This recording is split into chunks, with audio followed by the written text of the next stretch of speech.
Hey, folks, here we are. It is Monday, October 17th. Let me put some light on the subject. So, hey, there you go. I look a little better with some lights on. But I'm Tom Young, and I'm here for AnchorFM.com podcasts and called Money Shifts and the Family Money Farm Group on Facebook. We're here to light it up. Today's topic is really what is the right mindset. I want to talk about that again. We're going to continue to talk about that and try to provide solutions. In other words, what is the strategy? How can I change my mindset? How can I create the mindset necessary to find success financially, health and wellness, and so on? So we're going to talk about that in detail today. We start every presentation with a prayer. Going forward, we pray for everybody in the world because everybody has been touched by this China virus out of the Wuhan lab in China. That has touched every person globally around the world, from the Sahara Desert to the jungles of the Amazon to the outreaches of Siberia. Everybody has been touched. More than 1 million people have died from this COVID, so they say. We pray for all of them.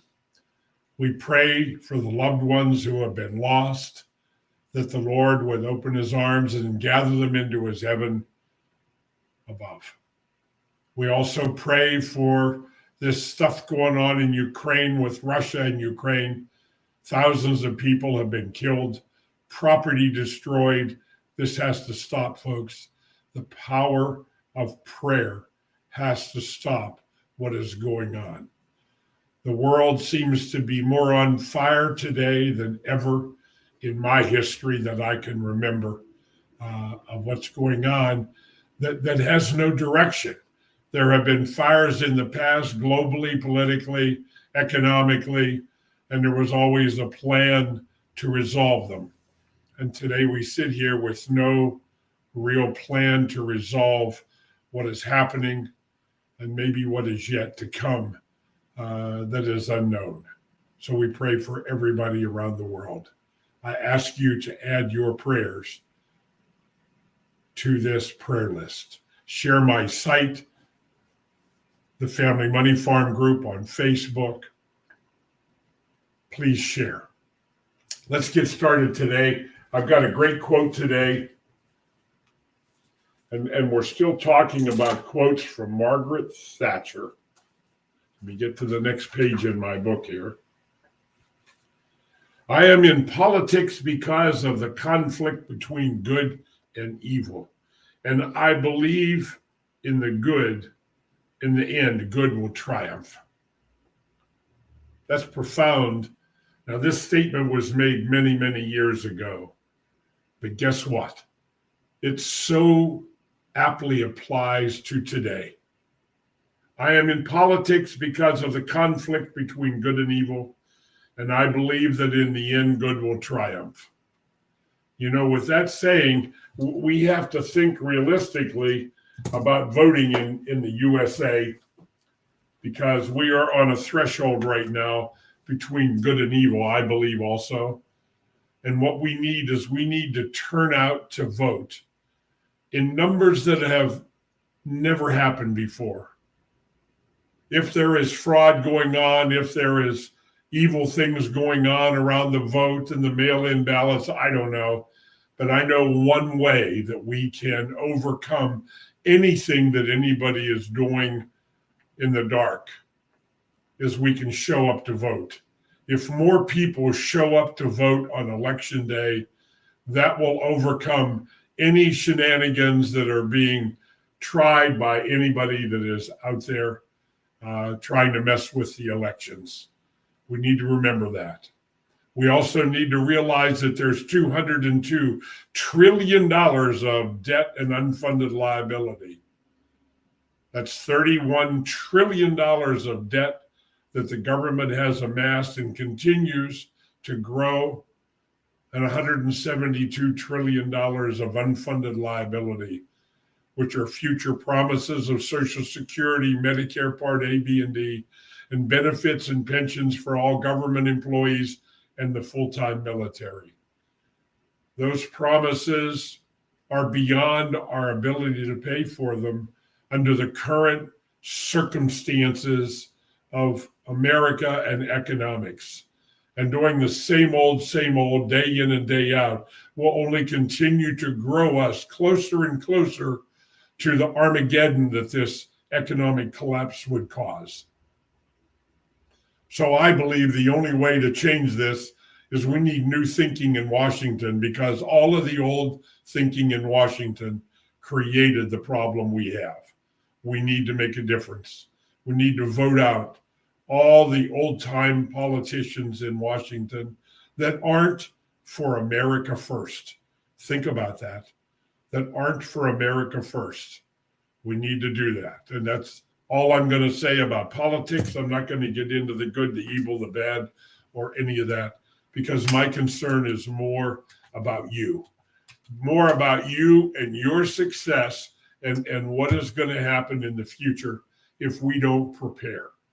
And that preparation starts with the 6 inches between our ears, with how we think. I made some notes. I was at a conference last week, so I am remiss that I didn't make a podcast after Monday last week, but we're back on track. And let me give you some highlights. Tomorrow morning, Tuesday, the 18th of October, I will be at the WBBP-WMBA radio station in Beaver Falls, PA. You can find them on the internet in their Facebook page, which is WBVP-WMBA, and they will be producing a live broadcast. If you're local, you can get it at 1230, 93 FM, 1230 AM, or 1570 AM. So you can find them. I will also be there projecting, and I will be producing a live broadcast of that event at the same time. You want to follow up, because we're really going to get into this mindset tomorrow on the radio show. Health, wealth, and mindset is the new discussion that I want to have, because it all ties together. If we don't have health in our chronologically gifted years, how would we ever think we could enjoy the wealth that we created? So it's important to have health along with wellness, along with the wealth. We need to get there. And that all comes from a couple of different places. One is how we think, because the power of thinking is immeasurable. God created us in his image with all power over all living things. Therefore, that would include, in my mind, every living cell in our body. Our attitude also impacts our health. If we are woe-is me negative all the time, I can assure you, you're going to have more illness issues than the person that has a positive attitude with an expectation of success, well-being, health, and wealth. It all comes from the mind. You know, when I look at that and I think of the person looking back in the mirror, and this starts, how do you start your day? Do you start your day with a positive attitude? With a positive self-talk? Have you developed your self-talk yet? What do you say to yourself? Yeah, I play golf with a bunch of fellas sometimes, and some of them are really very negative. They hit a bad shot, and boy, then they actually cuss themselves out, say derogatory things about themselves. How could they do that and ever expect to be good at what they're doing? Everything that I do and everything I talk about all really comes down to one element. It really comes down to God's plan. Because all over the New Testament, Jesus never talked negatively about anybody. It was about prospering you and helping you to succeed. I mean, there are rules that go along with that on how we live our life. It isn't what you do in life, it's the person you become. It isn't the money you make, it's what you do with the money that matters. Those are the things that are expected of each and every one of us. So, do you love the person looking back in the mirror? When you look in the mirror, do you look at that person and smile and say, yes, I know you, I love you, I'm thinking of you? Because you cannot love other people unless you truly love yourself. So if you have done things in the past, and we all have skeletons in the closet, so to speak, if you have truly submitted yourself to the Lord and asked for forgiveness, Jesus was the most forgiving Lord ever, ever, ever. And if you accept his forgiveness, move on. Stop the negative worry. This stuff going on between our ears is so powerful and important that we need to do everything in our own power to have a positive attitude, a positive approach. And everything that I do, and I hope and pray that everything I say in some way opens your mind to that positive thinking, cleaning the lenses of your eyes so you can truly see the potential that lays before you. It is truly unlimited. It is only limited by your own thoughts and your own actions that limit it. Are you living your life every day with the expectation that the great thing is going to happen in your life? And the first thing you have to do is you have to stop accepting the norm. In other words, this is what it's going to be. Everything is the same. The normal is not where this is at. If you accept the norm and you are negative, you are now starting to believe that there are no new great ideas on the planet. There will be no new entrepreneurs that become millionaires, billionaires, etc. Right now in the world, there are lots and lots of people. I just read Forbes magazine the other day, and then there was the top 400 richest people in America. They're all billionaires. Forbes 400. And you read through there, and almost every one of them became what they are because of their own thinking, their creative thinking, their idea that they came up with that everybody wanted, everybody could use. That is where this is at. Capitalism is the secret of creation of all wealth in the world.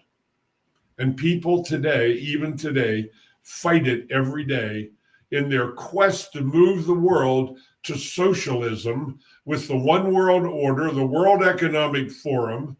The people that are the richest billionaires in the world believe that, man, look at me, what I did, and I know all the answers. And that is untrue. They do not know all the answers. They created their pile of wealth in whatever they created, whatever service or products that they created. And I believe the biggest wealth ever created was the one that created the most service for people to use. So we need to keep that in the mind. What has to change? Being positive.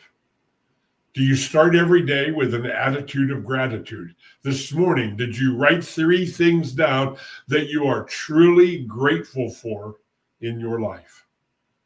That starts that positive engine every day. Being positive attracts other people. The hardest saying that I ever had to accept was when Jody said to me, Tom, you are where you are because this is where you decided to be. You've made all the decisions in your life that brought you to this moment in time. And if you don't like where you're at, something has to change. And that change was me. I had to make a decision that I was going to change. Now, how do I do that? I started reading books that were for the purpose of growing me, changing my thinking, growing my thinking, creating faith and belief that the great thing could happen to me. And I still struggle with that every day. I'm human like everybody else. So there are things that come at me every day, but I have little things, my self-talk. I know I have the ability to achieve the object of my definite purpose in life. Therefore, I demand of myself persistent, continuous action toward its attainment, and higher here and now promise to render such action. I know the dominating thoughts in my mind will eventually reproduce themselves in outward physical action. Therefore, I will concentrate my thoughts 30 minutes daily upon the task of thinking of the person I intend to become, thereby creating in my mind a clear mental picture. God bless you. Get my book, The CFO Project.com. Go there and get my free book, The Family Money Farm, The CFO Project. You will get a second book link for my new ebook, Financial Mastery Coaching, The Blueprint. Take advantage of the education and the information that I'm providing. It comes with a money-back guarantee. If you buy books on my site and you read them, you can tell me you've read it cover to cover, and you say it wasn't worth the money, the $37 in the second level of this website, I'll give you a full refund. God bless. We'll see you here in a couple of days. Don't forget the radio show tomorrow morning. I come on at 9:10 a.m. Eastern Time, WBBP, WMBA, and I will be broadcasting live through the Family Money Farm group on Facebook. God bless. We'll see you in a few days and get back here with some new insights and new ideas.